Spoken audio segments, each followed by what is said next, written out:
Assalamualaikum. Jangan lupa like, comment, and subscribe. Bye. Makanya inna syiddata sakarat al-maut ala qadri lazzatid dunia. Kalau dia menikmati kelezatan itu berat, maka berat pula dia melupakan sakaratul maut. Apabila dia menikmati kelezatan itu sedikit, maka sedikit pula masalah yang akan dihadapi ketika sakaratul maut. Ya. Jadi maksud kelezatan di sini apa? Jadi hidup ini bukan kelezatan gitu, tidak. Untuk apa kita makan? Untuk bisa beribadah. Untuk apa kita kerja? Untuk bisa beribadah. Artinya kalau seorang lapar pun kan susah beribadah. Untuk siapa? Untuk apa seorang kerja ini, kerja itu? Untuk bisa membeli pakaian dan lain sebagainya. Untuk apa? Untuk bisa beribadah. Untuk bisa beribadah. Jadi orientasi kita itu ibadah. Wa ma khalaqul jinna wal insa illa liya'budun.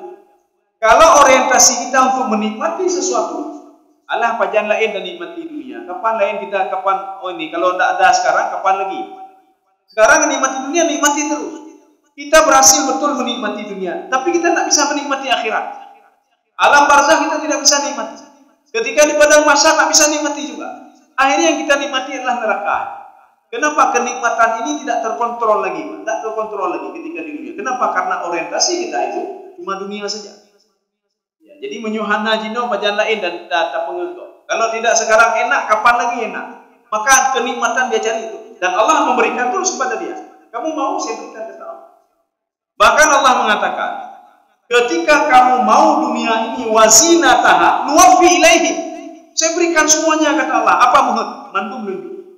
Maka nanti ada orang paling kaya di dunia. Itu bayangkan terputar. Paling kaya di dunia. Ada nomor 2 juga. Ini itu bayangnya. Nomor 3, syirik juga kepada Allah. Ini maknanya apa? Kalau mereka mau lebih daripada itu, diberikan semua oleh Allah. Wa hum fiha la yubkhasun. Tidak dikurangi sedikit pun kata Allah.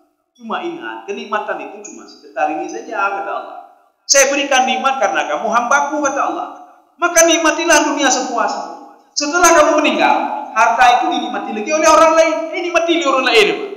Kenikmatan kita cuma sebatas usia kita saja. Berapa usia? 50? Ya 50 tahun. 60, ya 60 tahun. Tapi sengsaranya selama-lamanya. Waktu sakaratul maut yang kamu mulai, Pak. Ya, kamu mulai. Tadi dia susah mengingat sakaratul maut. Kenapa? Gara-gara dia menikmati dunia sedemikian rupa sehingga mati pun lupa. Ya. Makanya kita harus menjaga pola makan. Makanan harus dijaga. Yang halal saja harus dijaga. Apalagi yang haram? Yang halal kita jaga. Apalagi yang haram? Ya. Ya tidak orang yang apa yang halal dijaga, yang haram dijaga ini. Makanya susah beribadah. Dia nggak bisa beribadah. Makanya pertanyakan dulu, walaupun ini halal, nyo gaji iron halal, tapi kita tanyakan, orangnya hana-hana, sekian persennya haram gitu. Hana-hana betul ya. Kenapa? Nanti bisa membawa pengaruh bagi ibadah kita. Artinya yang halal saja disuruh perhatikan oleh Rasulullah.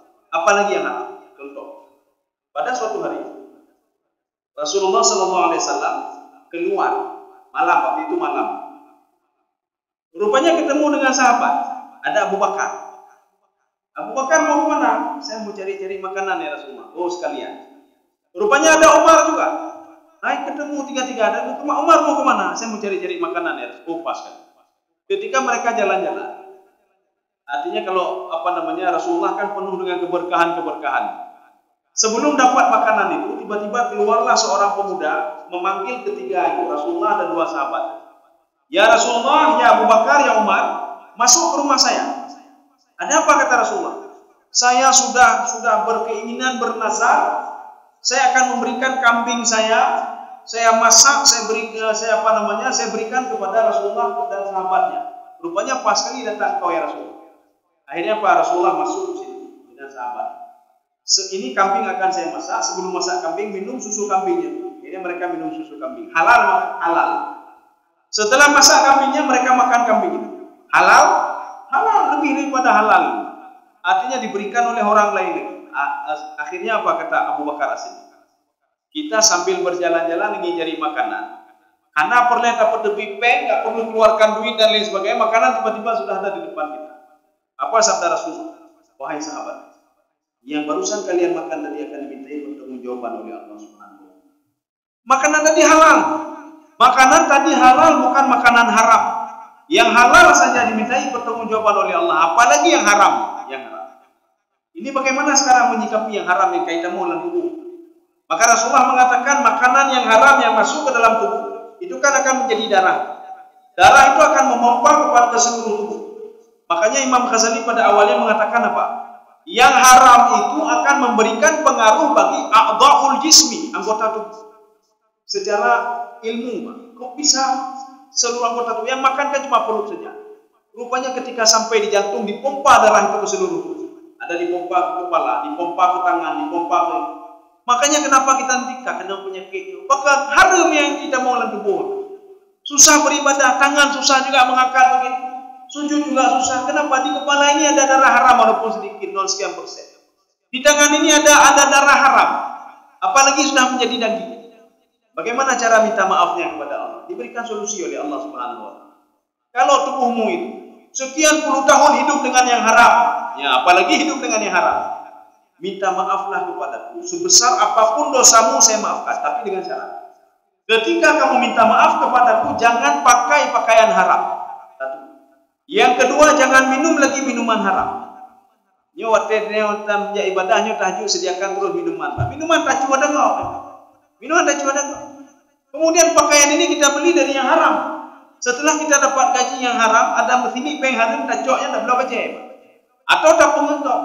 Kita menipu orang lain dari hasil tipuan itu kita beli baju. Kita beli kendaraan untuk pergi beribadah. Makanya sesuatu hal yang haram diperuntukkan untuk beribadah, ibadahnya tidak diterima oleh Allah. Sampai ke situ diperhatikan oleh Allah Subhanahu wa taala. Ibadah kita tidak terima. Jadi makanya dengan syarat kata Allah, kalau kamu pakai baju haram, buka dulu baju itu, cari baju yang halal. Kalau kamu minum yang haram, sebelum kamu beribadah minum yang haram, maka tidak akan saya terima kata Allah. Tinggalkan yang haram itu.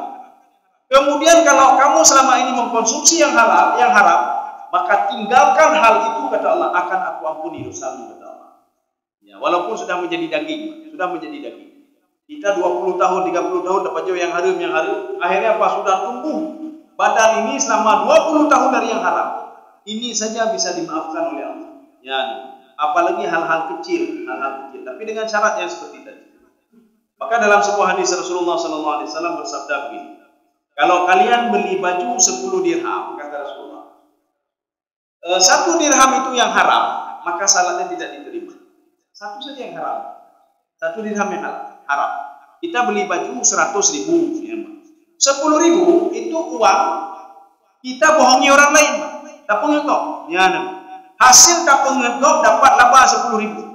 Akhirnya apa? Kita punya 90.000. Kita kampung menjadi 100.000. Kita beli pakaian yang harganya 100.000. Dengan baju itu setiap hari kita salat. Salatnya kata Rasulullah, la tuqbal, anak diterima oleh Allah Subhanahu wa taala.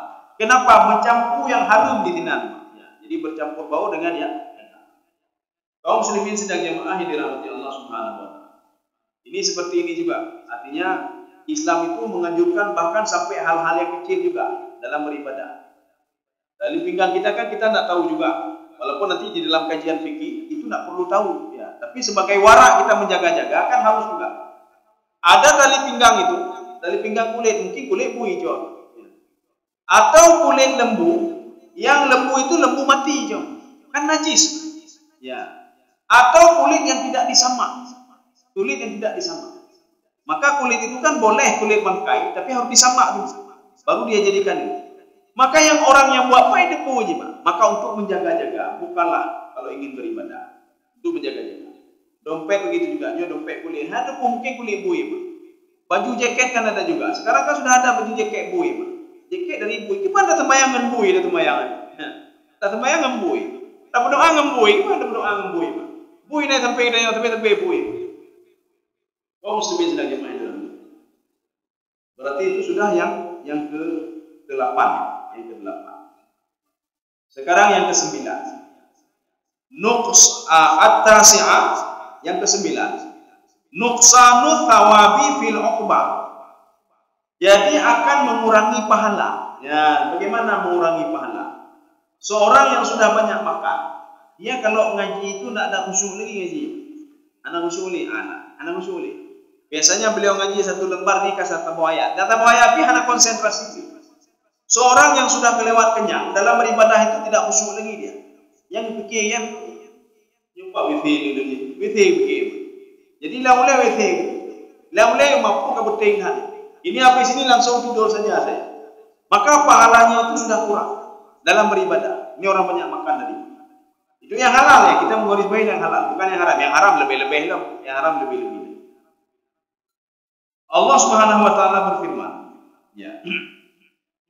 Adhabtum tayyibatikum fi hayatikum dunya wastamta'tum biha. Ya. Maka ketika kalian itu melakukan suatu hal yang haram atau syubhat, yang tadi kan kelebihan makanan kan haram. Artinya Allah tidak senang seperti itu. Maka akan menghilangkan kebaikan-kebaikan kalian. Maka orang kenyang itu kebaikan sudah hilang. Ketika perut sudah kenyang, itu kepala pikir macam-macam, Pak. Pikir mati di penjaranya, di penjaranya. Nyanyi. Duk bihanjuti, ya, Pak. Duk bihanjuti. Tetapi seorang itu ketika lapar, dia itu maksiat tidak akan dia pikirkan. Makanya seorang itu ketika dia sudah selalu berbuat maksiat, maka coba puasa saja. Ketika dia puasa, dia pikirkan perutnya, mampu gading, nyumpul, baju, hanya pikirnya mati. Kenapa? Karena sudah pikir perutnya. Maka kenapa disuruh puasa?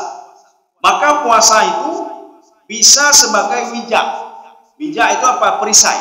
Perisai terhadap pandangan. Orang susah menjaga pandangan, maka puasalah, coba puasalah. Ya.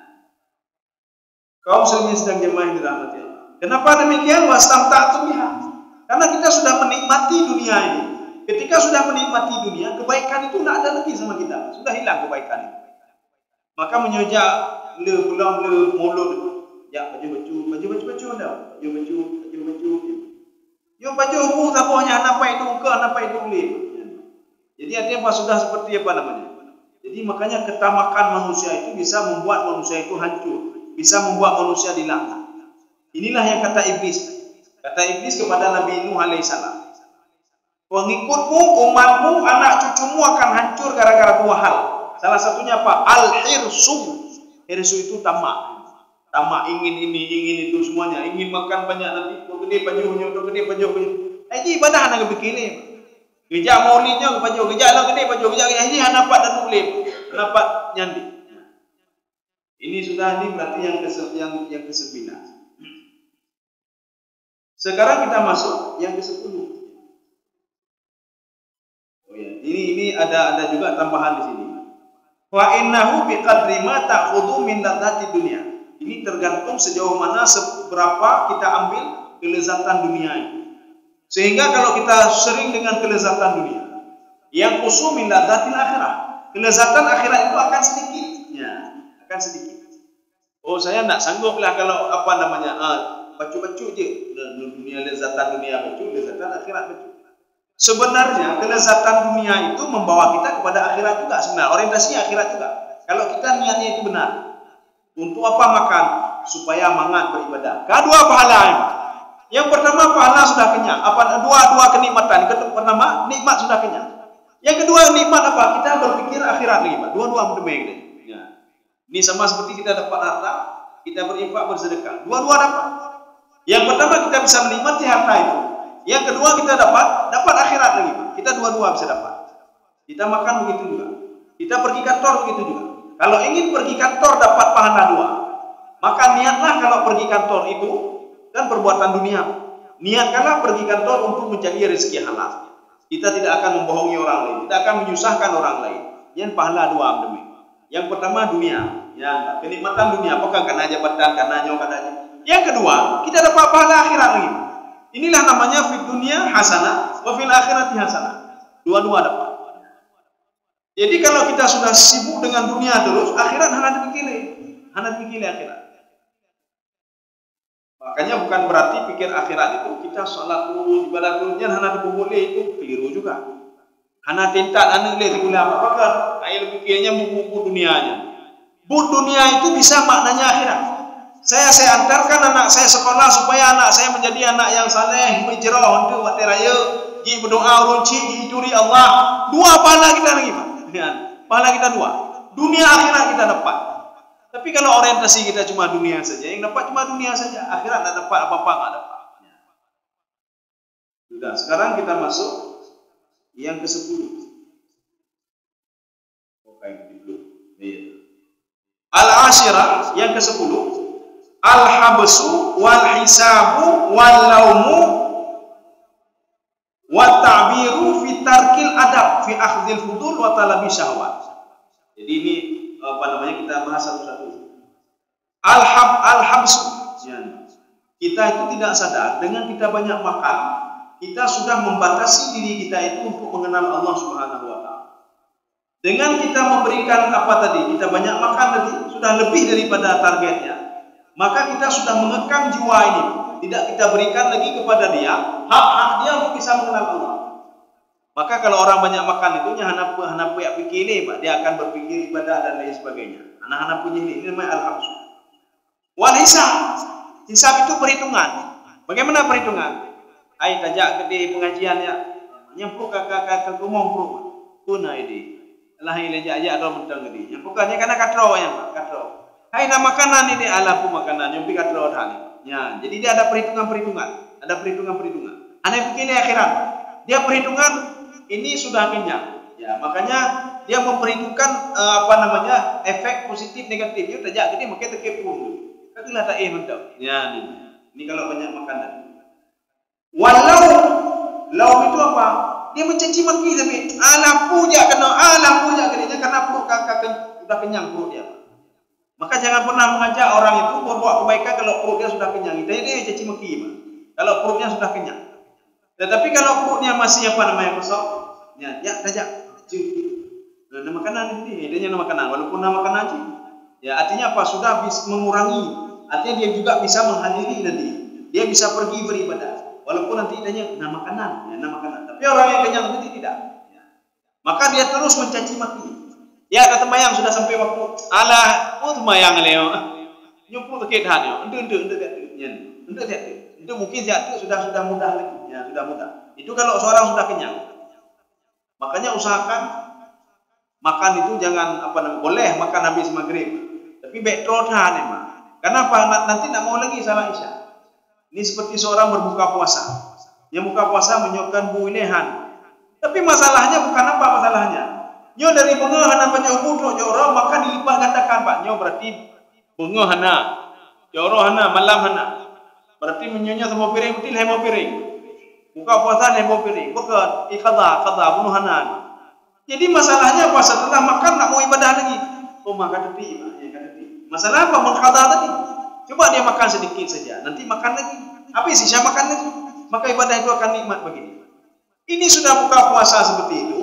Salat maghrib pun sudah susah, isya pun susah, salat tarawih pun susah. Ya, inilah yang dikatakan dengan walau dia akan mencaci maki ibadah. Alah kata tarawih lah, bunuh balik isya ya. Yang pun kata kedah yang kau bertengku dia. Maka dia kalau makanan sudah makan lebih dia akan mencaci maki ibadah. Wa ta'bir fi tarkil adab fi akhdhil fudul. Yang ketiga yang selain etika anak Adam. Ya. Seorang enggak ada etika lagi. Kalau sudah seperti itu etika hana etika. Coba perhatikan. Seorang kalau sudah urusan makanan, nyan hana beda ni, dah kepala dinah, dah hanya. Ya hanya dia berbang begini. Hana pikir tak boleh, Pak. Ya, hana pikir tak boleh. Yang jelas dia berpikir perut dia masih kosong. Makanya tak kena juga. Waktu dah kalian hai, urung hebat lah. Menyomatan lapur hai fikir hebat. Ya. Menyotelah nanam demi tepunya fikir, Pak. Ya. Lo nyotelah nanam demi tepu, kena tak juga tak. Ya. Jadi artinya watarkil adab, enggak ada etika lagi kalau sudah seperti itu. Enggak ada etika lagi. Enggak bisa kita bedakan mana ini, enggak bisa dibedakan. Ya. Walaupun dia nyo ahli ibadahnya bina nyo kamatalah makanan. Ya hana pun dah fikir, Pak. Merupah aja benar. Nganu mi merupah. Jadi sama mendu. Makanya harus diikan makalah untuk dapat juga diki. Ya memang. Makanya banyak makan itu menghilangkan etika. Wa tadabi syahwat. Kita itu lebih mengutamakan syahwat, keinginan kita, Pak. Nyo apa mangak. Ini mutabuh pihana pemeta pun memang. Mandu mangak baganya. Pergi ke sebuah rumah, maka Rasulullah mengatakan, ambillah yang terjangkau saja sama kamu. Lihatlah yang ada di sisi. Nyo katanya didika karena tapi mata gede hujung itu. Dia naci kau? Naci kau? Lo mengaji mana menaganya Pak? Perutnya cuma segini, apa kecil. Kemudian cara ambilnya kaki-kaki payah gede Pak, payah cok. Ambillah apa yang memungkinkan bagimu. Lihatlah apa yang memungkinkan bagimu. Ya. Ini juga etika. Tapi seorang yang sudah sudah terbiasa itu pro-nya kita pun. Yang penting pro. Masalahnya sekarang, sesuatu hal yang sudah dibiasakan oleh seseorang, itu akan menjadi tabiat bagi dia. Seorang yang biasa salat jamaah itu memberikan kebiasaan tabiat bagi dia untuk bisa salat berjamaah. Seorang yang sering salat sendiri akan membentuk karakter dia untuk salat sendiri. Seorang yang tanpa adab akhlak dan etika tadi membentuk karakter dia tidak punya etika, selalu tidak punya etika. Ya. Maka anak perlahir biasa ya, anak etika ni, maka karena perut yang fikir. Maka orang yang fikir perutnya etika, hanya fikir ni, hanya fikir etika, yang fikir perut.